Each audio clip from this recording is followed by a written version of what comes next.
Welcome to another episode of Evolutionary Grounds. Picture Argentina 7 million years ago, a land teeming with creatures that would seem familiar to us, yet dominated by an awe-inspiring aerial giant, Argentavis magnificens.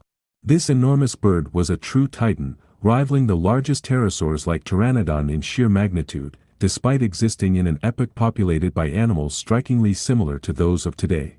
Remarkably, some of its smaller relatives within the Teratorn lineage endured until a mere 10,000 years ago. Argentavis is widely regarded as the largest flying bird ever known. Weighing as much as a fully grown human, its wingspan extended an astounding 7 meters, doubling that of even the grandest living condors, its closest surviving relatives. Yet, much like condors, Argentavis had relatively short wings for its body mass. A bird weighing around 70 kilograms would typically be expected to possess a much broader wingspan, but Argentavis's was proportionally constrained. Another prehistoric bird, Pelagornis, exceeded a 7-meter wingspan, yet was far more lightweight and less robust in comparison. Despite its resemblance to New World vultures and its distant relation to them, Argentavis belonged to a now extinct family called Teratornithidae. These enormous birds thrived across the Americas from the Miocene through the late Pleistocene epochs. While Argentavis originated in South America, Teratorns are predominantly known from North American fossil discoveries. Due to the fragmentary nature of its fossil record, our understanding of Argentavis remains limited. Much of what we know about Teratorns comes from another species within the family, Teratornis mariami, which is exceptionally well documented thanks to the La Brea tar pits, where nearly 100 individuals have been excavated. Teratorns bore a strong resemblance to condors but were almost always significantly larger. Even Teratornis mariami, though much smaller than Argentavis, surpassed today's largest vultures, the California and Andean condors, in sheer size. Despite their condor-like body structure, Teratorns featured long, powerful beaks with exceptionally wide gapes, traits more akin to eagles. This suggests they may have been more predatory than modern vultures. Argentavis, too, possessed such a formidable beak, capable of engulfing prey as large as a rabbit hole.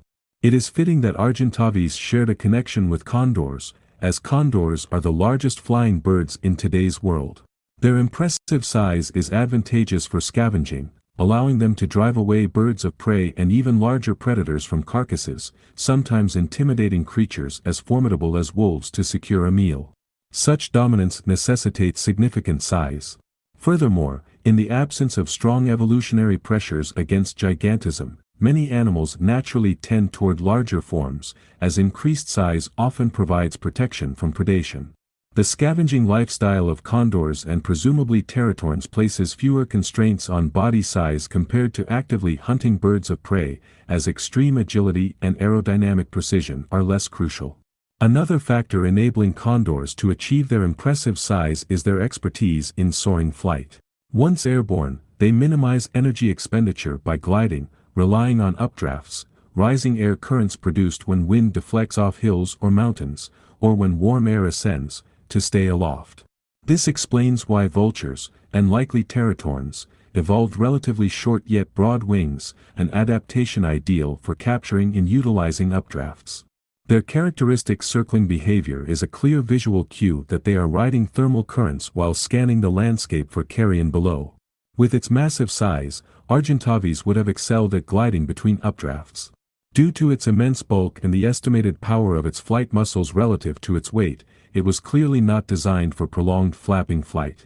However, anatomical evidence unmistakably confirms its ability to fly. Its bones were hollow, its wing bones were long and sturdy, and fossilized imprints confirm the presence of flight feathers, features absent in flightless birds. The prevailing theory suggests that, much like condors, Argentavis spent the majority of its time aloft, skillfully locating and riding updrafts. A 2007 study estimated its sink rate while gliding at only 1 meter per second, akin to modern vultures such as the black vulture. This indicates that even modest updrafts could have sustained its flight, proving that Argentavis was not only capable of flying but was likely a graceful glider once airborne. However, its aerial prowess likely did not extend to takeoff and landing.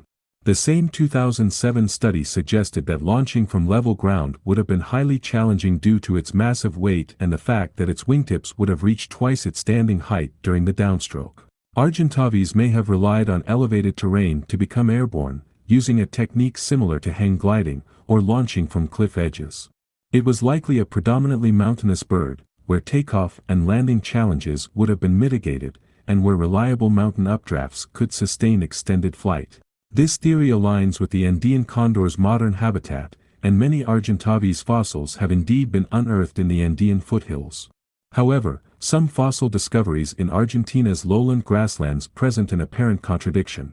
The Argentine plains are known for their powerful winds, suggesting that Argentavis may have exploited strong gusts for takeoff, much like albatrosses do today.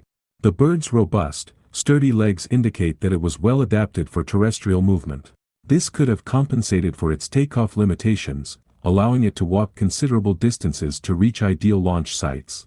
While mountains may have been preferred for their dependable updrafts, Argentavis's sheer size would have necessitated vast territories to find sufficient food.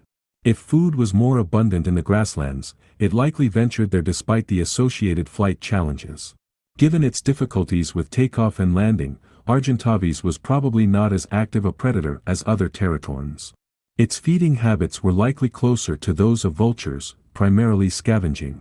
Being larger than most contemporary land predators, it would have had little trouble driving carnivores away from their kills, securing carrion with minimal effort. This kleptoparasitic behavior, stealing food from other predators, would have been an efficient survival strategy. The exact cause of Argentavis's extinction remains uncertain, but climate change is a probable factor. While small scavengers tend to be highly adaptable and resilient, large scavengers are paradoxically more vulnerable to ecological shifts. Even today, many vulture species face declining populations, not only due to human impact but also due to a diminishing supply of large animal carcasses.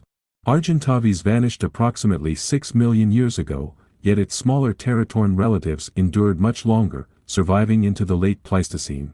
One such descendant, Iolornis, was still an enormous bird with a 5-meter wingspan.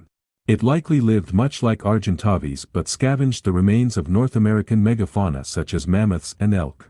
Iolornis likely perished around 10,000 years ago during the megafaunal extinction event, meaning this prehistoric giant may have scavenged the remains of creatures whose descendants still roam the earth today, a striking thought when considering the immense passage of time. If you want to support me and this channel, consider becoming a Patreon.